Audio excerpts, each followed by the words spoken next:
Welcome back to DAP Books Podcast. I'm your host, Willie Roberry, and today we are joined with our guest, who is one of D'Angelo's newest authors, who is also one of the original Stone Monkeys, Thomas Huber. Hi, it's Hi. great to be here. Yeah, we just met recently. We got back from Joshua Tree just an hour ago because we had spent a couple days with the company and a few other DAP authors. It was a great time. It was great meeting you. It was our first time meeting and my first time meeting a few of our other authors. So it was really cool to see everyone there all in one place. Yeah, and it was a really great time to climb with John Long, and Yes. he's for me a great legend of climbing because he comes from the Stone Masters of Yosemite, and so we are the young generation of the Stone Masters. We call ourselves the Stone Monkeys, and John Long is around. His age is, I think, 70. John's I 70 now. He might get mad at me for saying that Okay. publicly. But Okay, he's I a bit older.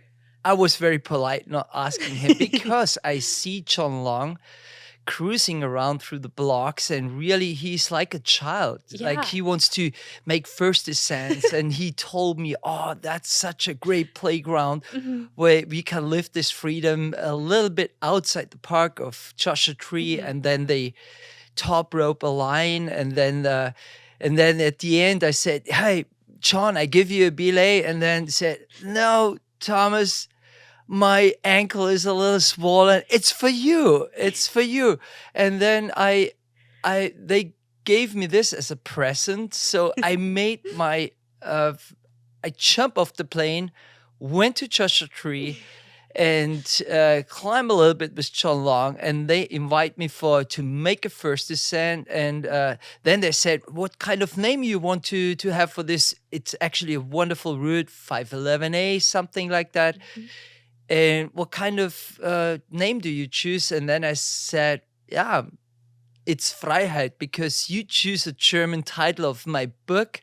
It's translated in English. It's in the mountain, it's freedom, and you call it Freiheit. I don't know why you call it Freiheit." We just thought it was a good title because, well, one, it sparks curiosity to the audience who only speak English or who don't know German. Like, oh, what is that? And so we felt like they'd be more interested in that. But also, I mean, it's your origin, it's your story, so we wanted to keep it.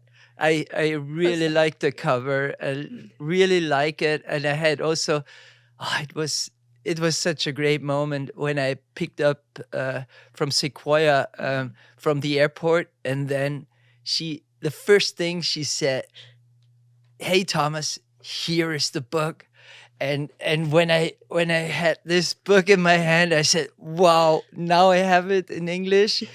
And even my English is very simple. I try to read also some sections, and sometimes I'm struggling with the words, and they say, hopefully they translate it right.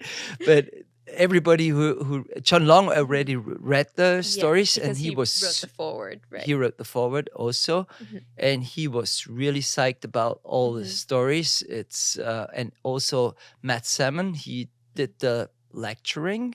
I think it's right, yeah. Editing. Editing.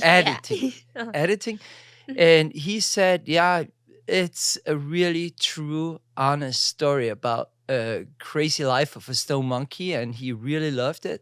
And I hope a lot of people enjoy these stories, what I experienced in the world. It's not only Yosemite, it's from my home to Antarctica to all around the globe. When you were telling us about you getting this book started because your brother has written multiple stories, you wanted to write this in your own words.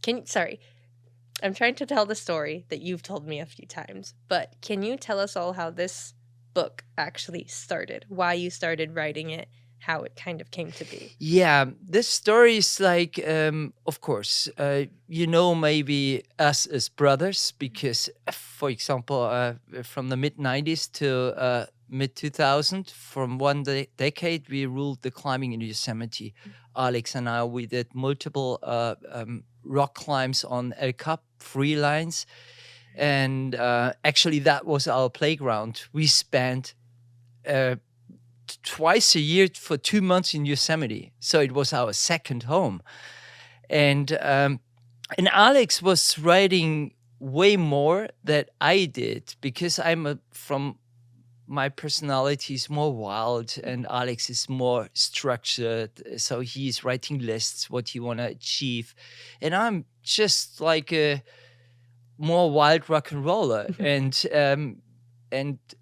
and then it comes the pandemic, and then suddenly I had really time to write all the stories, what I experienced, because I've done a lot of slideshows in my life. I think we we are on stage, or I'm on stage around 1,500 times and talking to people. And all the people, they say, oh, your stories are so thrilling, because it's not only what I achieved, there's even way more, and it gets way deeper because in my life, I had some, yeah, how should I explain? Tra- there was a lot of tragedy. Some stories where I rapped through the end of the rope. I fell 60 meters. I had one time cancer. I get injured many times on the knees. And Alex was kind of always had never an injury. He never visited more or less the hospital. And I went through this deep valleys in my life. And what I learned from this moment, that you should never give up. So I always I fight for my life, and fight for that I get back to the summits. And this is what the people the audience, they really like these stories, because it helps for so many people, because a lot of people, if they fail, they give up, or they said, oh no, they get depressed. And I was never depressed in my life, because everything happens for a reason. And if I fail, and if I'm in the hospital because I'm super heavily injured, then for me, the wording, I lived this wording, you always come back stronger. And for that, I fight for to get back. And this is what the people wants to have also, to read the stories, to keep the stories forever. And that's the pandemic came. So the freedom was gone for us to travel. And suddenly I had time to structure my life, to write everything down. And then I start to write this story of my life. And that was a mistake. I wrote also some little books, but not my life story. Just I wrote a book about Antarctica expedition. We wrote, Alex and I together, the book about our start with Reinhold Messner together. But the main story of my life, what's really deep in my side, I never had the time. And in the pandemic, where we lost our freedom, then I had the time. And the first thing, what we always say, we have to choose the title of the book.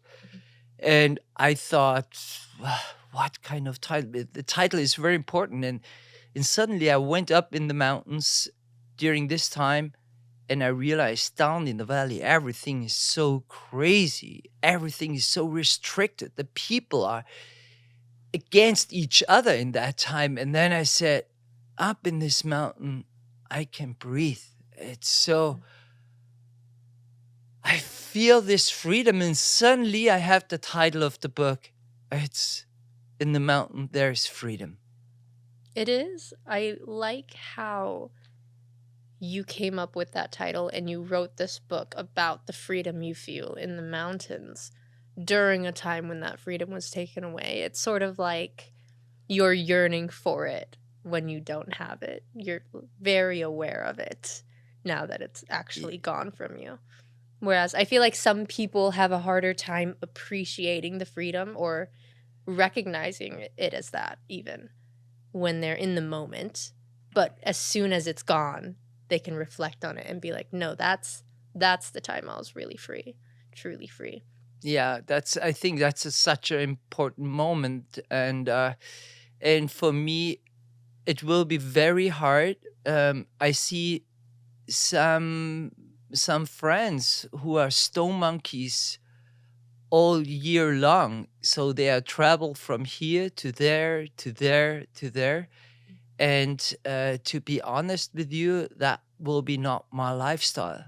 I really like to be a family man. I really like to be at home, be responsible with my family, with my kids, and and then I appreciate the moment when I can pack my bag for an expedition.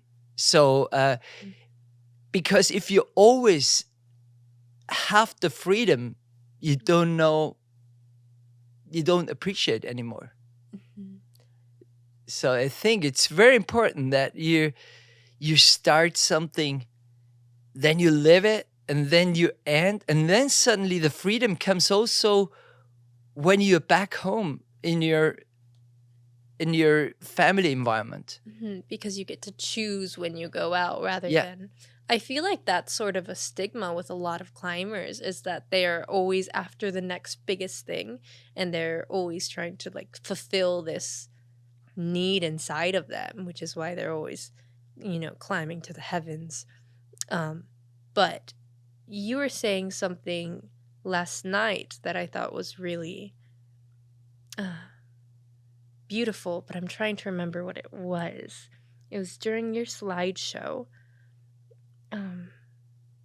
Oh, sorry, I don't remember what it was.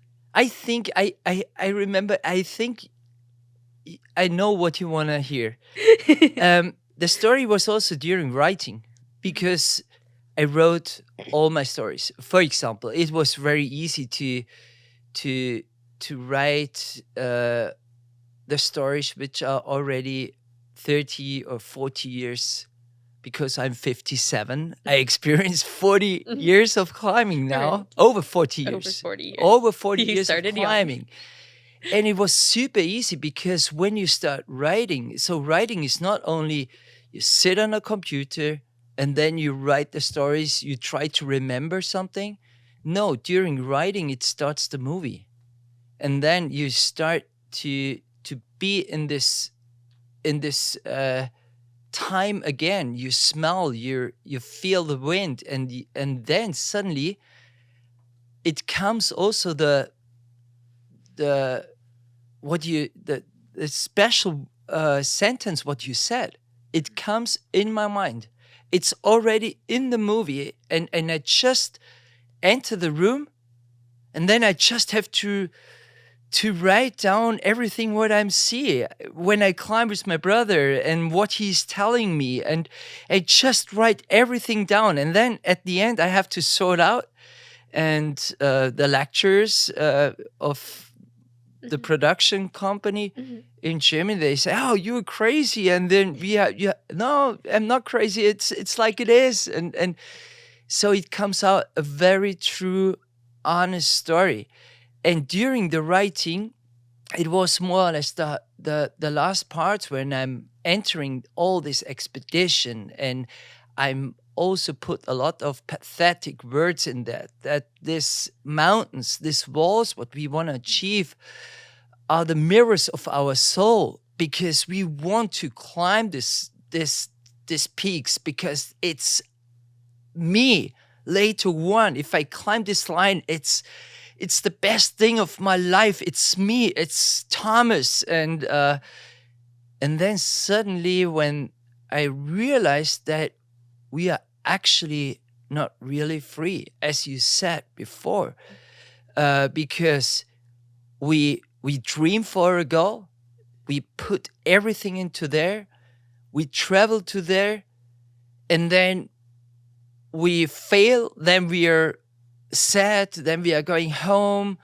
and then we go back, and finally we climb it, and then we think we are free. We just standing on the top of the peak, and then already when you stand on top of the peak, you see on the horizon the next wall, appear, and then you say, oh, and now we want to do this. So you're never really free. And suddenly I realized when these peaks are the mirror of your soul, if you look in the mirror, you don't see the peaks anymore, not the walls, and you just see yourself. And then suddenly I realized that all climbers, how we express ourselves, what the mountains are, we just climb maybe to use the mountain as a kind of how you say, a podest, or a Pedestal? to make yourself bigger. To stand there and then say, wow, I'm a hero. And you can't look through the mirror. And so if you do it just to make yourself bigger, then you're on a very sketchy path, because the ego tweaks you. You don't know what you do maybe on the mountains, and a lot of climbers failed, and failing in on the edge means also they die. And then I realized, if you look into this mirror, you never find the freedom, because then you just do it of yourself. And then I suddenly realized you have to take a stone and smash this stone against this mirror, and suddenly the mirror fall apart and broke, and then you see the mountain again. And your ego has just to stand on the side, and with all your strengths, with all what you experienced, then you can make it happen. Connect with the nature, and then you know exactly how far you can go. And then you realize, even if you fail, the moment you connect with the nature, it's already the freedom. And it's so wonderful. It's so powerful. And sometimes you get the award that you stand on the top, and you're in this moment you feel so light, and you're crying, and in that moment I realized, yes, my way, I feel the freedom actually all the time. When I do the first step, when I'm in these hard moves on the mountain, when I'm on the top, or when I'm fail. And so for that instance, I realized that freedom you also find in your backyard, if you're ready for that. The freedom you just not find because you achieve something. The freedom is already sitting in your heart, but you have to be ready for that. And then I was super happy at the end of writing the book to come to this conclusion, that this title is not the wrong title, because I was struggling with the title, because I thought, we are not free. We are just go from one peak to another peak. And then I just said, take this a little pathetic things away. The mirror of your soul. It's not you. The mountains itself. And the mountains let you go to connect with the mountains. And then you're free every moment. It's the ego weighing you down. Yeah. I've been very fortunate in the fact that most of the climbers I've been able to meet and talk with and go climbing with, it's only been 2 times, but they have been older generations, like John Long and the Stone Masters, you, a Stone Monkey, and Lucas Roman, he's 40, Dean, also one of the Stone Masters. All of you guys, when we went climbing yesterday, like chatting about it the day before, I could still see John Long's eyes light up when he talked about getting or climbing a new route. Like he spoke about it like he was just a kid, like having this in front of him and wanting to climb all of it. Like that never went away for him, I don't think. I don't want to talk about climbing. I think everybody is connecting with the nature, Hmm. with Mother Nature, keeps the heart young. It Yeah. doesn't matter if you're a runner or if you're surfing or cycling, or just if you connect with something as human to nature, then it keeps your heart young. And I wrote also a lot about Dean Potter. He's from Yosemite. He died years ago by base jumping from in Yosemite, and it was a, a big loss for the Stone Monkeys because he was a leading figure. And in this book, Dean has a big place because he inspired me a lot. Really, if I have to say, of course, Wolfgang Güllich, Kurt Albert, these are the guys, they were our idols, or Reinhold Messner. But Dean inspired me, and Dean opens the door to realize that climbing and to do something extreme in extreme sport, it doesn't matter if you base jump or if you climb, if you surf or whatever. It's art of to as human connect with nature. So everything what we're doing there, it's art. And if you understand this, you understand suddenly it's so beautiful to connect with this nature. It's a gift. But if you see it as extreme sport, I think it's very hard to find this freedom. Hmm. Because then you're stuck in the ego of it rather than the connection. Yeah, because if you talk about art is always free. Mhm. There's if somebody's painting something totally weird, somebody said, "Oh, is it art?" Yes, it's all art. It's free. It's you just have to understand. And some people don't understand the climbing because the most people think we are nuts because nobody told us to go into this wall where you easily can die. And but we are going there because we know exactly when we are on the edge of on this thin line, we know we work. And I think sometimes for us the most dangerous parts is passing the street because our mind is somehow it's We noticed yesterday when we were climbing, there's one that you wanted to bolt, I think, but it was a bit too hot. But I think there were three of us trying to talk to you while it was happening, and you were just in your own own world, like yeah, climbing it. these We're are like, the he's gone. climbers. He has a want in his heart, and he's gonna go up that wall. He can't No, hear any of us. you want to leave, and already I said, what should I'm here now. I'm here in US. Just came from Bavaria. This line I really like, but it was hot.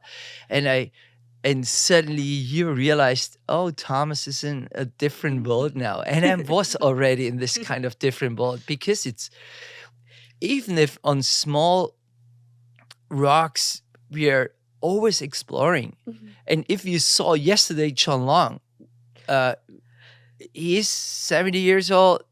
He went there. He was like a little child in his sandbox. And then he already left. Hey, where's John Long? He's around the corner because he's looking for a new line. Mhm. So we are always exploring, and that keeps your heart young. Yeah.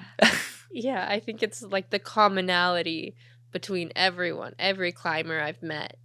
They all just have that curiosity and that need to find that connection. It's also very visceral too. Like when you're climbing, your hands are on the rock, like you are connecting with earth very physically, very literally. Yeah. So all of these, like these sports like surfing as well, like running, like your feet hit the Yeah. ground. It's all And it When has you can feel something, it through your body. yeah, It's yeah, so. and it has something to do also with pain Mhm. and suffering and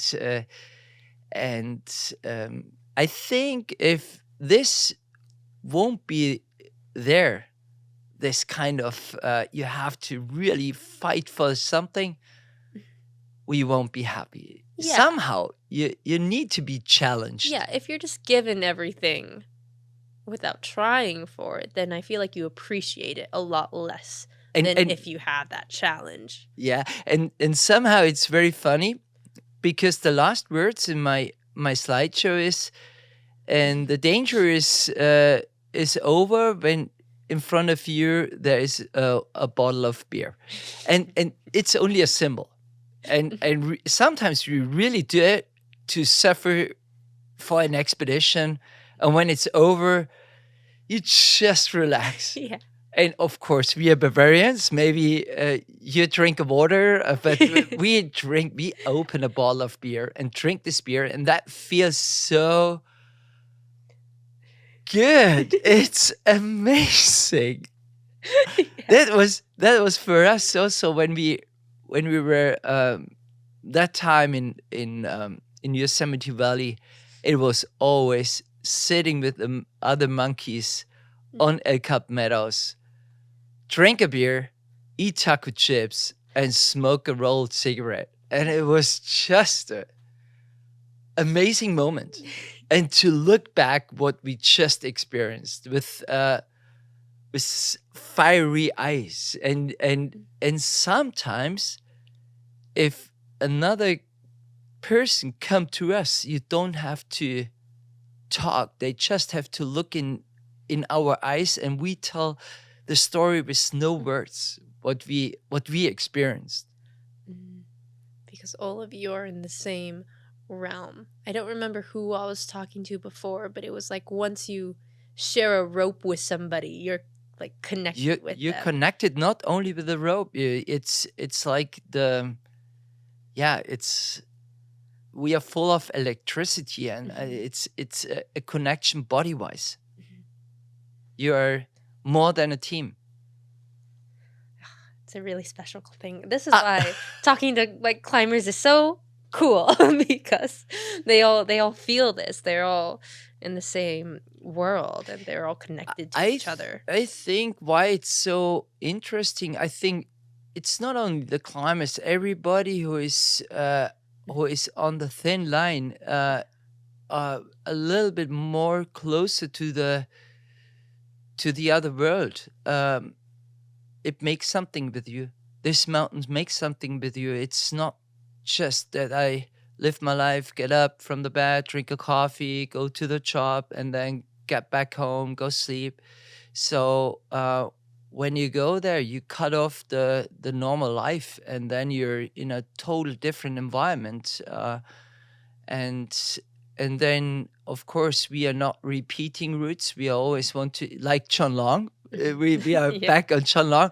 He Mhm. wants to do also new lines. So it's our art, and for this we are dreaming. We are and then suddenly we are in front of these walls and see the line, and this is again. I say this again. I repeat myself. Sorry.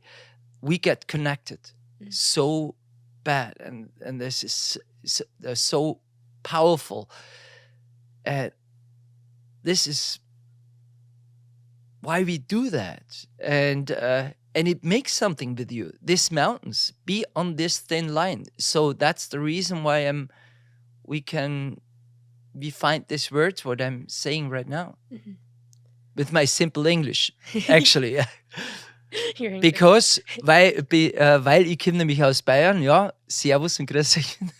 Because I come from Bavaria, so yeah. Hopefully my English is okay. Oh, it's great. Don't even worry. It's great. I wanted to because as you're talking, it's sort of making me think of your brother. You specify that you two are very different in personality, and I like looking at the different like the dichotomy between two people who are often compared, you with your brother, but I'm thinking one that I'm more familiar with is Brad Gobright and Alex Honnold.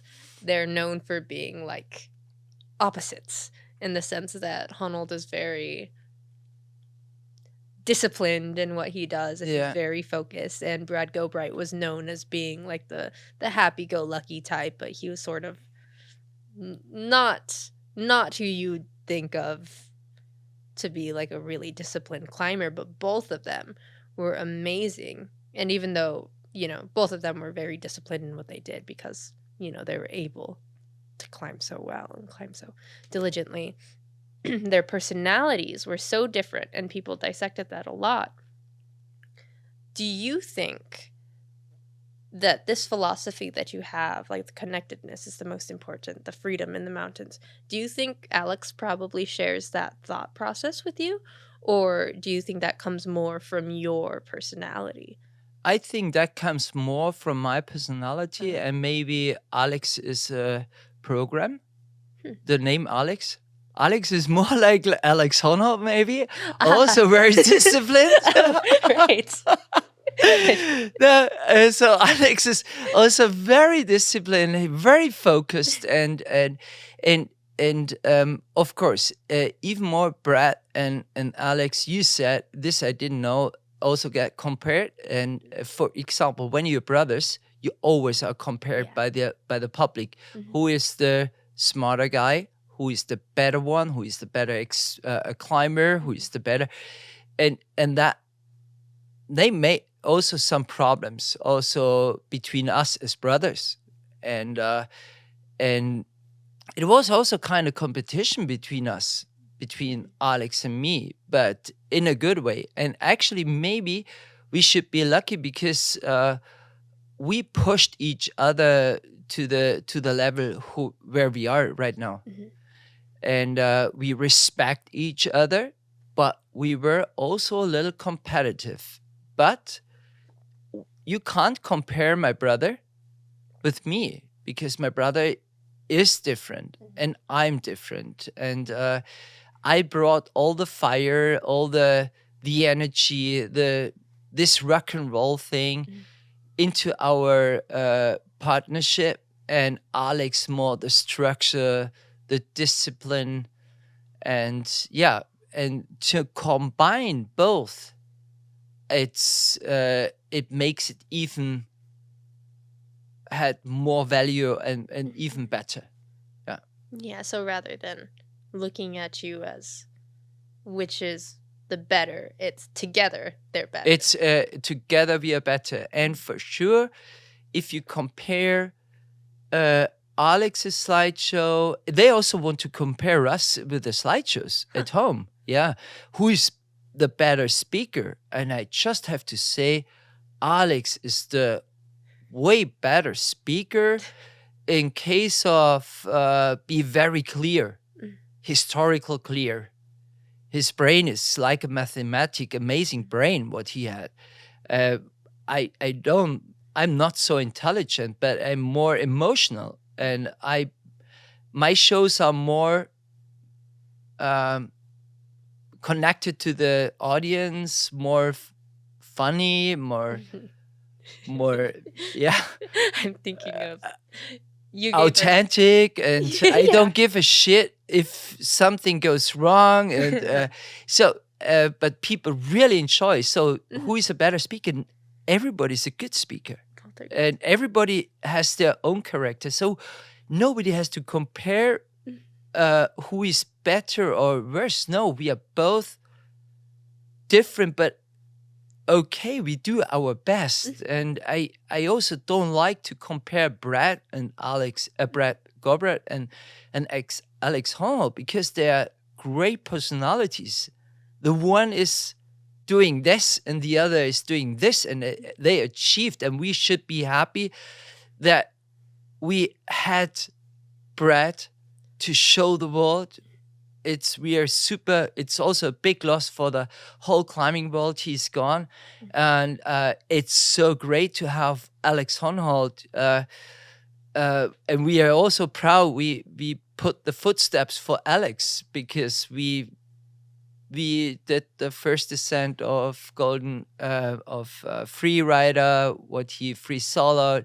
So it was they step in our footsteps and make it even way better. So you can't compare. It's always a progression. It's always a progression. I like that. I like that Yeah. phrase. It's always a progression. That's true. And everyone's always building off of one another. It should never be looked at as a competition. No, it's a progression like the mountains are. It's always going a little bit higher and higher, and we learn. For example, Wolfgang Güllich, he climbed 9A, and the first person who climbed 9A, and we get so inspired. So we start training, and of course now the skills are way better, and we did it the same, and then the next generation come and learn from us, and then they make it even not better. So the progression is constantly going on.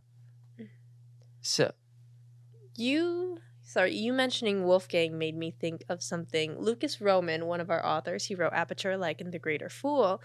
He was telling us a story about how seeing a photograph of you on a magazine is what started his interest in climbing at all.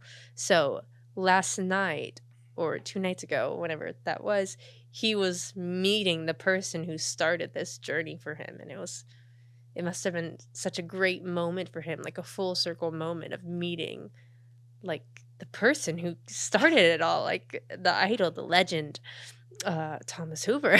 So do you have any stories where you met someone like that? I know you started climbing young, but I'm sure you've had people who you idolized when you were younger who you've got to yeah, meet. I was once in the slideshow. Reinhold Messner. I was a really small kid, and Reinhold Messner was like the big hero, and then I went to the table and get an autograph, and I think I said something very stupid. Reinhold, look at me, and then I get red in my head, and then I went, and I think Reinhold don't remember this moment because I was so small, and now we are somehow also talk many times together and work together, and yeah, we respect each other. And yeah, also a great moment was when I saw first time in Bukes in South France, Wolfgang Güllich, and I see also kind of thing in a magazine, Wolfgang Güllich on Alien Roof in Yosemite Valley, hanging there with one hand in the jam, and then I said, fuck, I want to be like him, like full on good sunburn, no, it's a good color with chalk everywhere hanging there. I want to be like him with big muscles. And then suddenly I saw him in person, and I just look at his arms and stuff like that, and I was asking him some questions about training, and he was super polite to us and tell us what we have to do, and that's really cool. That was really cool. That's great. I'm glad that you also have those stories. I feel like Of course, everyone has to. Yeah. There's also, it was kind of, this is circling back to something you mentioned before, because you said that now you feel more like a family man, like you like having time dedicated to family and spending time there rather than always being in the mountains or always doing mountaineering and stuff like that. We had a friend with us who asked us a good question for you. How do you balance life like with family and with the mountains, with your passions? Yeah, of course, it's not easy. If you look in the scene, you see many families broke with climbers, many relation broke with climbers, because climbing is also a very selfish way of life. And I also have to to reflect myself. Yes, I'm in that case also a selfish person because I have to go there to these walls which are super sketchy, and it's also I put a lot to my family. It's not for me. I also have to see the other side. I say goodbye and then I go for an expedition and I'm super focused, but I have to say goodbye to my kids and to my wife, and then I leave home and they don't know if they see me again. And I know it's a huge impact also to my family, and of course I carry the responsibility with me that the kids need me and I have to come back. But I also know the path I'm going, that's what I told you before, it's always a thin line. We are searching for the edge, for the great line. And these great lines are not always super safe. But yeah, we expose ourselves, and sometimes families don't work in that case. So I see many relationships broke, and I'm at the moment lucky enough that I have to say I'm still part of this family, and I'm super happy with that. And I need this. I have this kind of, what should I say, agreement that I'm not a full stone monkey. So I need this time off to be a stone monkey. So I'm a stone monkey for 2 months or for 1 month when I go to Patagonia, El Chanten, and then I go home, and then I'm a normal person with all my tradition. And it's also written in the book. I need the opposite. I also like to be normal, conservative, and I love to play with my band. I love to touch the air with my paraglider. So my playground is not only climbing; it's actually everywhere to be connected with the tradition of my village. To wear the leather pants, the Bavarian leather pants, and live this tradition. It's very important for me to be grounded. If I'm always flying in this terrain of art of mountains, I will be lost, for sure. It makes sense because you've emphasized the importance of freedom and connection, and that never really goes away, even if you aren't in the mountains. Like, as long as you are with yourself and have everything you need at home and with what you're doing, as long as you still feel all of those things as you're doing them, then you should still get the same feeling of connection through it all. Yeah, you feel it where you're so suddenly how desire creates. A desire creates not if you have it all the time. The desire creates when you don't have it. Then you start this kind of, then it starts to burn this fire in you, and then suddenly you prepare yourself. Also, the preparation, it's part of that, and that this you do at home. You start training, you're specific, you do mountain runs, and then you're ready for that. And then it starts, and then it's kind of, you open the door like on Christmas. And when you have always Christmas, and then it's getting boring. Yeah, because gifts aren't as special. Would you say, that's interesting that you say that, because do you think that the preparation of it is just as fun as the actual doing it?